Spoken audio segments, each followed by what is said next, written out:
जय मसीह की praise the Lord. कैसा रहा प्रेज में आपका स्वागत है। आइए स्तुति के किले में हम परमेश्वर की महिमा करेंगे, इबादत करेंगे, उसके गीत को गाएंगे, उसके वचनों को सुनेंगे, आराधना में जाएंगे, प्रार्थना में जाएंगे और परमेश्वर की आशीष से आप बटोरेंगे। और जहाँ तक हो सके इस चैनल को आप दूसरे तक शेयर करें ताकि परमेश्वर का वचन पहुँचने पाए। और जो परमेश्वर को नहीं आज तक जान पा रहे हैं वो कहीं धोखे से यूट्यूब के द्वारा कहीं खुल जाए, पेज उनको ओपन मिल जाए और परमेश्वर के वचनों को सुन ले, आराधना सुन ले, परमेश्वर वहां पे बड़े बड़े काम करेगा। आइए हम सब मिलके जोरों से परमेश्वर की आराधना करेंगे, धन्यवाद की भेंट चढ़ाएंगे। सबको जय मसीह की प्रेज द लॉर्ड। के चरणों में आराधना करें, हाथों को उठा के हम आराधना करें। यीशु के चरणों में आराधना करें, हाथों को उठा के हम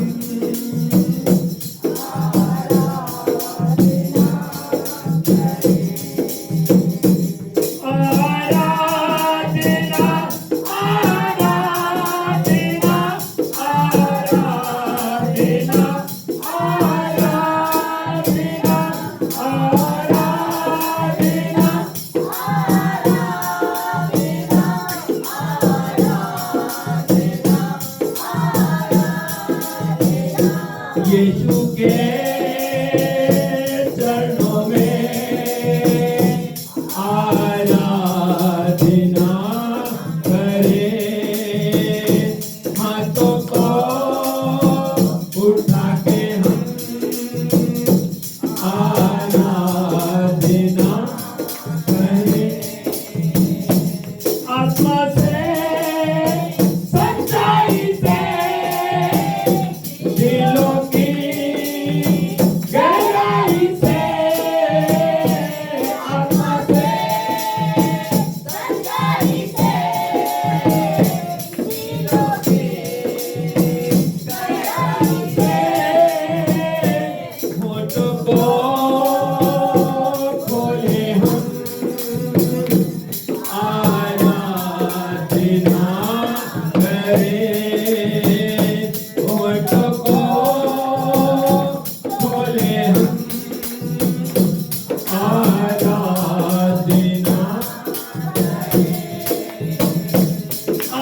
आराधना आराधना आराधना आराधना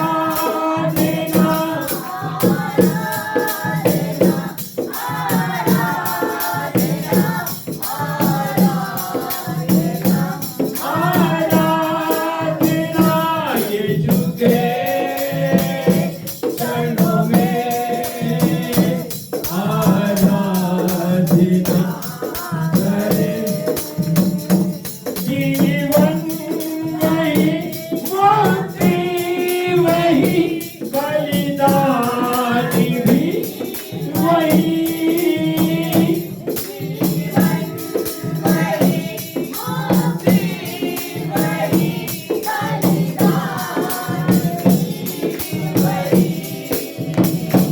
वो है मेरा यीशु मसीह, विश्राम भी वही।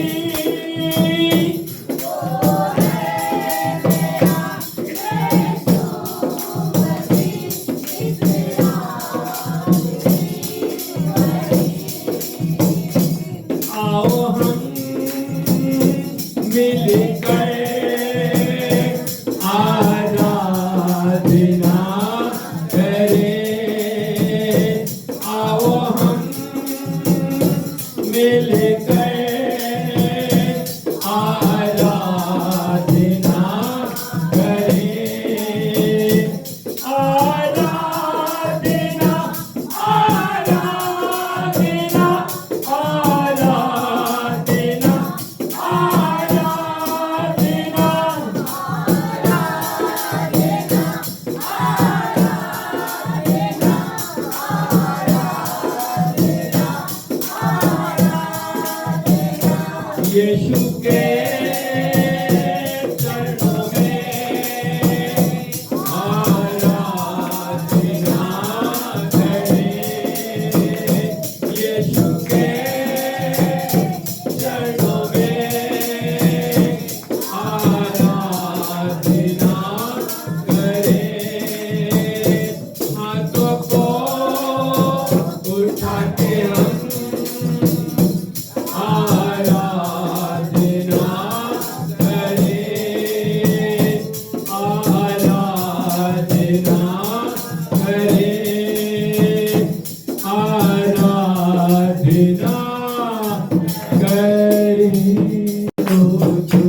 जाए तेरे मैसा के आदि, हो जाए तेरे मैसा के आदि, दिल में हमारे दुआ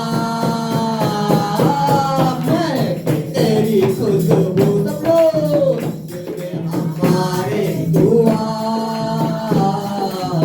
मैं तेरी खुशबू, तेरी हुजूरी में खड़े हैं सब लोग, तेरी हुजूरी में खड़े,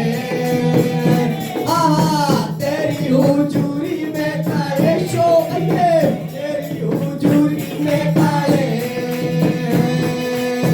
हमें नजरिया तो है खुदा तेरू, तू हमें तो जो है खुदा तेरू,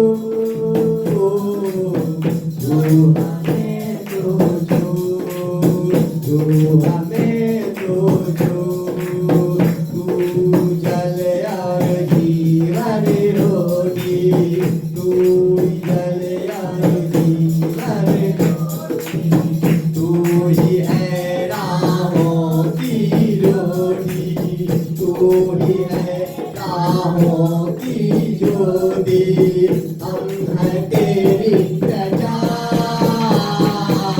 बादशाह है तू, हम हैं तेरी प्रजा, बादशाह है तू, तेरी हुजूरी में खड़े सब लोग, मेरी आवाज़, तेरी हुजूरी में खड़े, हमें नजरिया तू है खुदा तेरू, छू हमें तो छू दिल से, आत्मा से,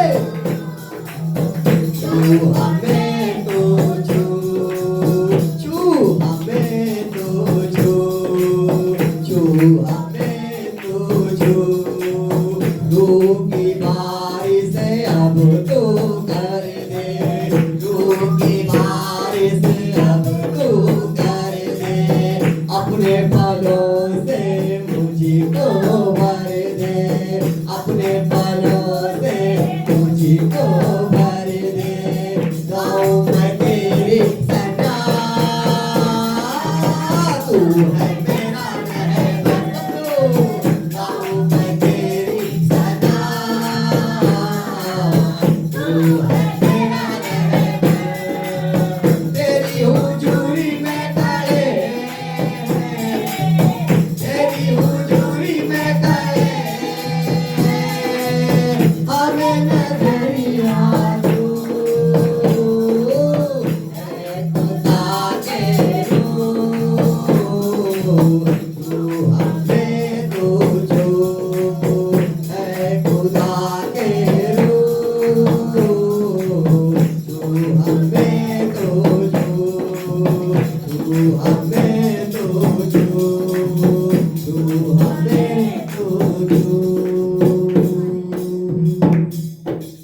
पास आता हूँ।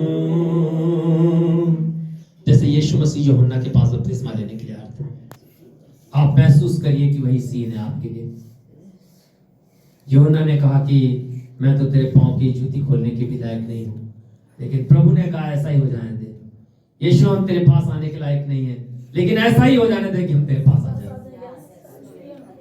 तेरे पास आता हूँ यीशु, तेरे पास, मैं तेरे पास आता हूँ यीशु, तेरे पास, तेरे पास आता हूँ यीशु, तेरे पास, हर पल मेरी आशा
पिछले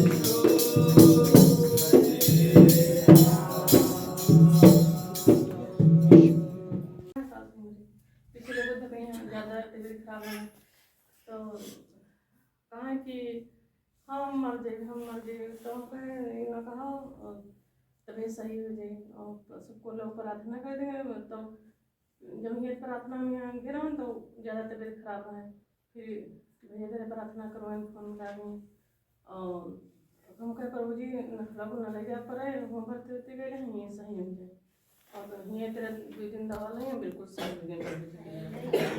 इसे 17वीं आयत तक है, पहले मैं एक बार पूरा पढ़ जाऊंगा और उसके बाद क्या करेंगे, इसको मनन करेंगे हम लोग। और यहाँ पर ऐसे लिखा हुआ है, उन दिनों में यूहन्ना बपतिस्मा देने वाला आकर यहूदिया के जंगल में यह प्रचार करने लगा कि मन फिराओ क्योंकि स्वर्ग का राज निकट आ गया है। यह वही है जिसकी चर्चा यशायाह भविष्यवक्ता के द्वारा की गई थी कि जंगल में एक पुकारने वाले का शब्द हो रहा है कि प्रभु का मार्ग तैयार करो, उसकी सड़कें सीधी करो। या यूहन्ना ऊंट के रोम का वस्त्र पहने और अपनी कमर में चमड़े का पटका बांधे था और उसका भोजन टिड्डियां और बन मधु था। तब यरूशलेम के और सारे यहूदिया के और यरदन के आसपास के सारे देश के लोग उसके पास निकल आए और अपने अपने पापों को मानकर यरदन नदी में उससे बपतिस्मा लिया। तब उसने बहुतेरे फरीसियों और सदूकियों को बपतिस्मे के लिए अपने पास आते देखा तो उनसे कहा, हे सांप के बच्चों, तुम्हें किसने बता दिया कि आने वाले क्रोध से भागो? सो मन फिराओ के योग्य फल लाओ और अपने अपने मन में यह ना सोचो कि हमारा पिता इब्राहिम है, क्योंकि मैं तुमसे सच कहता हूं कि परमेश्वर इन पत्थरों से इब्राहिम के लिए संतान उत्पन्न कर सकता है। और अब कुल्हाड़ा पेड़ों की जड़ पर रखा हुआ है, इसलिए जो जो पेड़ अच्छा फल नहीं लाता वह काटा और आग में झोंका जाता है। मैं तो पानी से तुम्हें मन फिराओ का बपतिस्मा देता हूं, परंतु जो मेरे बाद आने वाला है वो मुझसे शक्तिशाली है, मैं उसकी जूती उतारने की योग्य नहीं। वह तुम्हें पवित्र आत्मा और आग से बपतिस्मा देगा। उसका सूप उसके हाथ में है और वह अपना खलियान अच्छी रीति से साफ करेगा और अपने गेहूं को तो खत्ते में इकट्ठा करेगा, परंतु भूसी को उस आग में जलाएगा जो बुझने की नहीं। उस समय यीशु गलील से यरदन के किनारे पर यूहन्ना के पास उससे बपतिस्मा लेने आया, परंतु यूहन्ना यह कहकर उसे रोकने लगा कि मुझे तेरे हाथ से बपतिस्मा लेने की आवश्यकता है और तू मेरे पास आया है। यीशु ने उसको उत्तर दिया कि अब तो ऐसा ही होने दे, क्योंकि हमें इसी रीति से सब धार्मिकता को पूरा करना उचित है। तब ने उसने उसकी बात मान ली और यीशु बपतिस्मा लेकर तुरंत पानी में से ऊपर आया और देखो उसके लिए आकाश खुल गया और उसने परमेश्वर के आत्मा को कबूतर की नाई उतरते और अपने ऊपर आते देखा। और देखो यह आकाशवाणी हुई कि यह मेरा प्रिय पुत्र है जिससे मैं अत्यंत प्रसन्न हूं। आइए बहनों भाइयों, हम लोग इस वचन पर थोड़ा मनन करते हैं और हम देखेंगे कि यहाँ पर जो प्रभु यीशु मसीह के बपतिस्मे के बारे में बताया गया है, तो यूहन्ना बपतिस्मा देने वाला, और ये यूहन्ना कौन है? ये यूहन्ना कौन है? ये यूहन्ना वो है जब प्रभु यीशु मसीह का आगमन होने वाला था और उससे पहले, यानी यीशु मसीह के जन्म से पहले यूहन्ना का जन्म हुआ था। और ये यूहन्ना जो जकरिया का पुत्र है, जिनके कोई संतान नहीं होती थी, जकरिया इलिशिबा के, और वो परमेश्वर के वचन का प्रचार करता था और लोगों को ये बताता था कि जो मेरे बाद आने वाला है वो बहुत सामर्थी है और मैं उसके जूते के पैर के तले भी खोलने के लायक नहीं हूं। कहने का मतलब है वो अपनी दीनता को दिखाता था। तो यहां पर हम देखेंगे कि किस तरीके से प्रभु यीशु मसीह जब बपतिस्मा लेने के लिए आ रहे हैं, और उस समय उससे भी पहले जब हम लोग देखते हैं कि इसमें लिखा हुआ है कि यूहन्ना क्या करता था? प्रचार करता था। यूहन्ना क्या करता था? प्रचार करता था परमेश्वर के राज्य का। और जब परमेश्वर के राज्य का वो प्रचार करता था तो उसका नतीजा क्या हुआ कि तमाम लोग उसके पास बपतिस्मा लेने के लिए आने लगे। तो जाहिर सी बात है उसने क्या करा? तमाम फरीसी और सदूकी भी, फरीसी सदूकी का मतलब ये है वो लोग जो परमेश्वर को पूरे दिल से नहीं मानते थे, यहोवा परमेश्वर को, उनके बारे में जिक्र है। तमाम बातों में यीशु मसीह के भी तमाम बातों में वो लोग अड़ंगे लगाते थे। तो वो लोग जो परमेश्वर को नहीं मानते थे, वो फरीसी सदूकी भी उसके पास बपतिस्मा के लिए आने लगे। तो यूहन्ना ने क्या कहा, हे सांप के बच्चों, तुम्हें किसने बहका दिया कि आने वाले क्रोध से भागो। यानी कि वो लोग जो हर बात में परमेश्वर की बातों का विरोध करते थे, तमाम तरह का विवाद करते थे, उनको भी पता चल गया कि आने वाले दिन में परमेश्वर का राज्य आने वाला है। इसी तरीके से आज, जब आज के प्रकरण में हम देखते हैं बहुत विरोध हो रहा है, लेकिन लोगों को मालूम है कि परमेश्वर का राज्य आने वाला है। अधिक से अधिक लोग परमेश्वर के राज्य की ओर बढ़ रहे हैं। तो जब यूहन्ना ने जो बात कही थी अब से 2000 साल से भी अधिक पहले, वही बात अगर हम वर्तमान में देखें तो हम देखेंगे कि वही समय है कि लोगों को पता चल गया है कि सच्चाई क्या है। और जिस तरीके से फरीसी और सदूकी अपने अपने चीजों को छोड़ के परमेश्वर की ओर आने की कोशिश कर रहे थे, और उनको लगा कि हम बपतिस्मा ले लेंगे तब हम परमेश्वर के राज्य में शामिल हो पाएंगे। इसी तरीके से जब वो बपतिस्मा लेने आते थे तो यूहन्ना उनसे क्या कहता था कि पहले अपने मन फिराओ। क्या कहता था? पहले अपने मन फिराओ। आज मुझे और आपको जरूरत है अपने मन को फिराने की। मन फिराने का मतलब यह है, हमारे पास एक ही चीज होनी चाहिए। हमारे पास एक चीज होनी चाहिए। अगर हमारे पास डबल चीज है तो हमारा मन नहीं फिरा है। अगर डबल चीज है, मेरा मतलब है हम इधर भी आराधना कर रहे हैं, उधर भी आराधना कर रहे हैं, दो ईश्वर मान रहे हैं आप, अगर मेरा मतलब वो है, तो आपका मन नहीं फिरा है। मन फिराने के लिए जब उसने स्पष्ट रूप से कहा कि मैं तो तुम्हें पानी से बपतिस्मा देता हूं, पहले डुबकी, पानी का बपतिस्मा कैसे होता था? पहले पानी में डुबकी लगाते थे, आज भी होता है। बाद में उसने क्या कहा कि जो मेरे बाद आएगा वो क्या करेगा, तुमको आग और पानी दोनों से बपतिस्मा देगा। ऐसा बोला ना कि आग और पानी दोनों से बपतिस्मा देगा। तो आपने ये देखा होगा कहीं कोई आग का मतलब कोई ज्वाला तो नहीं जलाई जाती है ना बपतिस्मे में, देखा नहीं? एक कैंडल जलती है जब बपतिस्मा होता है, वो आग का प्रतीक होती है, ठीक है ना? कैंडल जलती है तो आग का प्रतीक होती है, और पानी से बपतिस्मा दिया जाता है। तो आग और पानी का क्या मतलब है? यहाँ पर आग और पानी का क्या मतलब है? आग और पानी का मतलब उस जलती हुई आग से नहीं है जो यूहन्ना ने बोला। आग और पानी का मतलब यह है, पानी का मतलब है आपको तन को शुद्ध करना, ठीक है? जब आप पानी में डुबकी लगाते तन शुद्ध होता है ना आपका। और आग का मतलब है पवित्र आत्मा का बपतिस्मा, यानी परमेश्वर का आत्मा आपके साथ रहे। पवित्र आत्मा वो आग है, वो ज्वाला है जो प्रभु यीशु मसीह ने मुझे और आपको क्या करा है? सहायक के रूप में दी है। तो हम देखते हैं कि जब यीशु मसीह बपतिस्मे के लिए आ रहे थे तो यूहन्ना ने क्या कहा कि मैं तो उसकी जूती का फीता खोलने के या बांधने के लायक नहीं हूं। इसका मतलब क्या है? यूहन्ना जानता था कि मैं बपतिस्मा तो दे रहा हूं, मैं सुसमाचार तो सुना रहा हूं, लेकिन मेरी ये हैसियत नहीं कि मैं यीशु मसीह के सामने खड़ा हो सकूं। यही मतलब हुआ ना? तब उसने क्या कहा कि यीशु मसीह, मुझे तो आपसे बपतिस्मा लेने की जरूरत है, लेकिन यीशु मसीह ने क्या कहा? नहीं, व्यवस्था के अनुसार इसको पूरा होने दे। यानी धर्मशास्त्र के अनुसार ये बपतिस्मा का अधिकार जब यूहन्ना को दिया गया तो यीशु मसीह ने भी बपतिस्मा यूहन्ना से ही लिया, ठीक है? यीशु मसीह ने कहीं और बपतिस्मा नहीं बल्कि यूहन्ना से लिया। तो बपतिस्मा का मतलब होता है प्रभु यीशु मसीह को अंगीकार करना, परमेश्वर को अंगीकार करना। अंगीकार करना मतलब स्वीकारना। और आग और पानी का मतलब यह है कि प्रभु यीशु मसीह के साथ में आपको पवित्र आत्मा की भी सामर्थ प्राप्त हो। इसीलिए देखते हैं हम, जब यहाँ पर लिखा हुआ है, लास्ट में हम लोग देखेंगे एकदम लास्ट में, और यहाँ पर जब ये लिखा हुआ है कि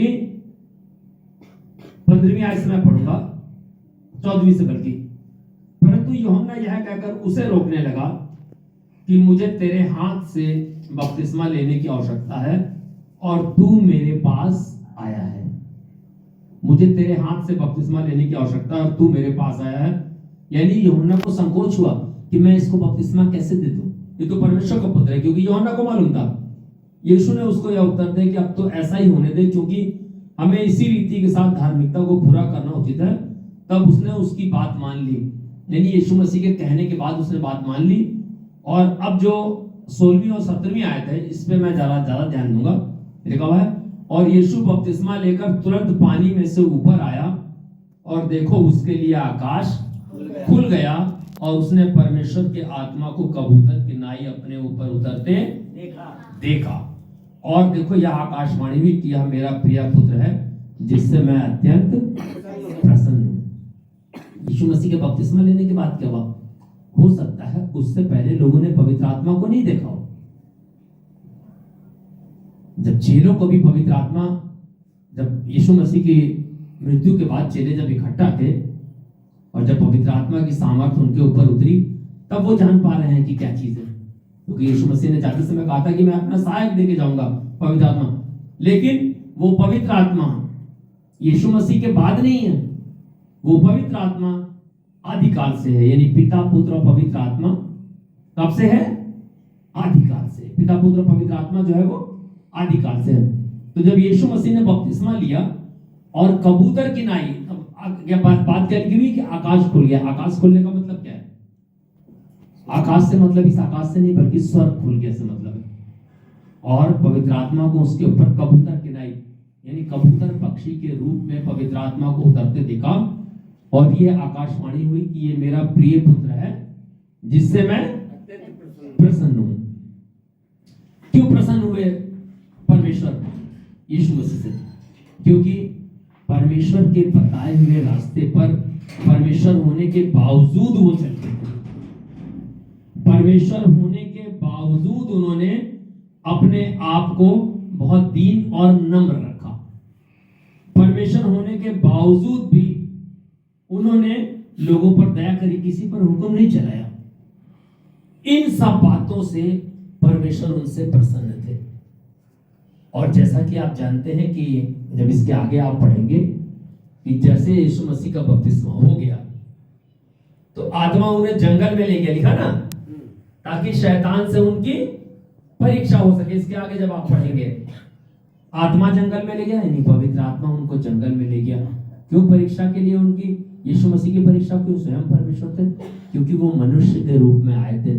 और जब मनुष्य के रूप में आए हैं तो मेरे और आपकी सबकी परीक्षा होती है। अब जहां तक बपतिस्मे की बात आती है, सभी लोग बपतिस्मा नहीं ले पाते हैं, किन्हीं कारणों से, किसी और वजह से। उसमें क्या है कि ऐसा नहीं है कि अगर आपका बपतिस्मा नहीं हुआ तो आपका स्वर्ग राज्य में स्थान नहीं है। परमेश्वर ने प्रकाशित वाक्य में स्पष्ट रूप से लिखा है कि ये आंगन अन्य जातियों को दिया गया है। और किसका न्याय किस हिसाब से होगा वो लिखा हुआ। लेकिन जब आप प्रभु को ग्रहण कर लेते हैं तन और मन से, उसमें मन का मेरा मतलब है आपकी आत्मा से। तन तो नष्ट हो जाएगा। पता चला कहीं किसी जहाज क्रैश में अगर हुआ तो लाश भी ना मिले, ठीक है ना। पता चला कहीं कोई एक्सीडेंट हो गया, पता ही नहीं चल रहा कि किसकी कौन सी मिट्टी है। तन का कोई महत्व नहीं है, लेकिन आत्मा की शुद्धि, ये जो बपतिस्मे का मेन इसके अंदर जो रहस्य छिपा हुआ है, आत्मा की शुद्धि हम तन से ही प्राप्त कर सकते हैं। कैसे? अगर हमारी आंखें नहीं होंगी तो हम देख नहीं पाएंगे, कान नहीं होंगे तो सुन नहीं पाएंगे, और मुंह नहीं होगा तो बोल नहीं पाएंगे। तो परमेश्वर के वचन को ग्रहण करने में हमें बहुत दिक्कत आएगा। लेकिन यदि सब कुछ हमारा ठीक है तो जब हम प्रभु को ग्रहण कर लेते हैं सच्ची आत्मा से, तो आप जान लीजिए जैसे यीशु मसीह ने यूहन्ना से कहा था कि धार्मिकता को ऐसा ही पूरा होने दे, उस तरीके से जब प्रभु यीशु मसीह को आप सच्ची आत्मा से ग्रहण करते हैं तो आपकी आत्मा उसके राज में शामिल हो जाती है। और तब जैसा कि यहाँ लिखा हुआ है कि बपतिस्मा लेके जैसे ही वो ऊपर आया पानी के, मैं आज आपको बताना चाहता हूं, जब आप प्रभु को ग्रहण करके पूरे मन से एक नए जीवन में प्रवेश करते हैं तो आसमान, जैसे लिखा हुआ नहीं, आसमान खुल गया और पवित्र आत्मा कबूतर की नाई उसके ऊपर उतरा और उसने कहा कि मैं तुझसे, ये मेरा प्रिय पुत्र है, मैं इससे पसंद। जब आप सच्ची आत्मा से ग्रहण कर लेंगे आपका बपतिस्मा हो गया। लेकिन कठिन कहां पर हो जाता है, जब हम इस रास्ते पर बढ़ते हैं तो शैतान हमको क्या करता है, रोकने लगता है। ऐसी स्थिति में मुझे और आपको क्या करना है, अपने परमेश्वर की राह में आगे बढ़ते जाना है। आप देखते होंगे कितने लोग, उदाहरण होंगे आपकी जिंदगी में, जिन जिन लोगों ने परमेश्वर की राह में कदम बढ़ाया उनको कष्ट उठाना पड़ा। क्यों? शैतान नहीं चाहता कि ये तो मेरी आत्मा है, ये कैसे जा रही है उधर। बच्चों, तुम्हें किसने बहका दिया कि आने वाले क्रोध से भागो। और आने वाला क्रोध क्या है? यदि मैंने और आपने आत्मा और सच्चाई से प्रभु को ग्रहण नहीं किया है तो आने वाला क्रोध क्या है? मृत्यु के बाद नरक। वही है ना आने वाला क्रोध। शरीर तो सबका नष्ट होना है, कोई 50 में, कोई 25 में, कोई 90 में, और आजकल तो बहुत डेथ हो रही है।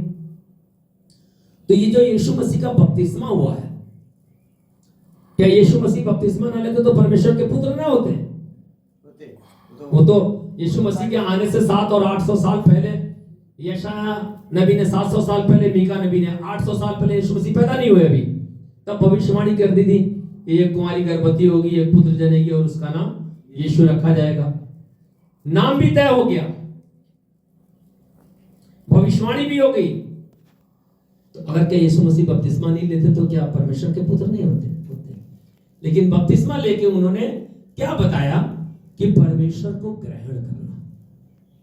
और जब परमेश्वर ग्रहण, हो सकता है बहुत से लोग ऐसी जगह रहते हो जहां उनको बपतिस्मे की सुविधा ही ना हो सकता है बहुत से लोग ऐसे होते हो कि उनको प्रचार केवल एक ही बार मिला हो सकता है कोई छोटा सा पर्चा उनको कहीं मिल गया हो, उसी प्रार्थना को डेली करते हो। मैं आपको बताना चाहता हूँ, वो सच्चाई और आत्मा से अगर कर रहे हैं तो प्रभु ने उनकी आत्मा को ग्रहण कर लिया और तब परमेश्वर कहता है कि ये मेरा प्रिय पुत्र है, मेरी प्रिय पुत्री है, इससे मैं प्रसन्न हूं। यीशु मसीह के बपतिस्मे के बाद का जो सीन है वो बहुत महत्वपूर्ण है कि उस समय आसमान खुल गया। और मैं आपको बताना चाहता हूं कि जब आप आज प्रार्थना कर रहे हैं, इस वचन के द्वारा आपको आशीष मिलेगा। प्रार्थना कर रहे हैं, आसमान आपके लिए आशीषों का खुल जाएगा। आपके द्वारा लोग बचाए जाएंगे, आपके द्वारा वचन का प्रचार होगा, आपकी महिमा और आराधना प्रभु के चरणों में ग्रहण होगी। और तब परमेश्वर की ये आवाज आपके कान में सुनाई देगी कि ये मेरा प्रिय पुत्र है, मैं इससे प्रसन्न हूं। आपकी बड़ाई करेंगे लोग। आपको कैसे पता चलेगा परमेश्वर आपसे प्रसन्न है? आपको तारीफ अपनी सुनाई देगी लोगों के मुख से। आज इस वचन के द्वारा मैं आपको बताना चाहता हूं, आप देखिएगा कोई ना कोई आपकी तारीफ करता हुआ आपको दिखाई देगा। तो ये वचन जो है हमें ये सिखाता है कि हमें मन फेरना है। मन बड़ा चंचल होता है। अभी यहाँ बैठा को अमेरिका में पहुंच जाए, एक सेकंड भी तो नहीं लगेगा, हैं? को भी जाके किसी बस में बैठ जाए, मॉल में शॉपिंग करने लगे, है नहीं? है नहीं? एक कितना देर लगेगा? सेकंड में लगेगा। लेकिन क्या है? मन फिराना है। 24 घंटा है हमारे पास जिंदगी में। क्या है? 24 घंटा। 24 घंटे में सोना भी है, नहाना भी है, रोटी भी पकानी है, खाना भी है, बच्चों को भी तैयार करना है, स्कूल भी भेजना है। उस 24 घंटे में से यदि हम समय निकालते हैं अपने परमेश्वर के लिए, तो जैसे यूहन्ना ने उनको डांटा था, हमें कोई डांटने वाला नहीं होगा कि ये सांप के बच्चों, हम प्रभु के बच्चे हैं। क्यों? क्योंकि हम उसके क्रोध से नहीं डरते हैं। क्रोध तो उसका हमारे ऊपर समाप्त हो गया जब उसने सलीब के ऊपर अपने बलिदान को दे दिया। क्रोधित नहीं है परमेश्वर, क्योंकि वो परमेश्वर हमें प्यार करता है। जब प्यार करता है तो मेरे लिए और आपके लिए आशीषों के झरों के आसमान खोल देगा। कहेगा ये मेरा प्रिय पुत्र है, ये मेरी प्रिय पुत्री है, इससे मैं बहुत प्रसन्न हूँ। इस वचन के द्वारा प्रभु आपको बहुत आशीष दे। जय मसीह की। अपने जीवन के लिए पिता परमेश्वर, अपने बच्चों के लिए धन्यवाद देते हैं, अपने जानवरों के लिए, खेत खलिहानों के लिए धन्यवाद देते हैं। धन्यवादित है पिता परमेश्वर, इस ठंड के मौसम में भी आपने सुरक्षित रखा, उसके लिए धन्यवादित है। सुरक्षित लाने के लिए धन्यवादित है। धन्यवादित है कि आपका नाम पढ़ रहा है संसार में। धन्यवादित है कि आत्माएं बचाई जा रही हैं। धन्यवादित है प्रभु कि आपके अनुग्रह की दृष्टि सारे संसार पर है, और खास तौर से तेरे विश्वासी गणों पर जो तेरा नाम लेते हैं, क्योंकि जो कोई तेरा नाम लेगा वो उद्धार पाएगा। और यहाँ हम एकत्रित हैं तेरा नाम लेने के लिए। प्रभु तेरी आराधना करते हैं। तूने हमारे चित्र को अपनी हथेली पर बना रखा है कि जब चाहे हमें देख ले। तेरे प्यार, तेरे अनुग्रह की दृष्टि, तेरी दया की दृष्टि और तेरी निगाहें हमेशा हम पर लगी रहती है। हमारे उठने बैठने को आप जानते हैं। सच्चाई और आत्मा से तेरी आराधना करते हैं। हम जानते हैं प्रभु कि आप हमारी प्रार्थनाओं को सुनते और उनका जवाब देते हैं। यीशु के नाम से मांगते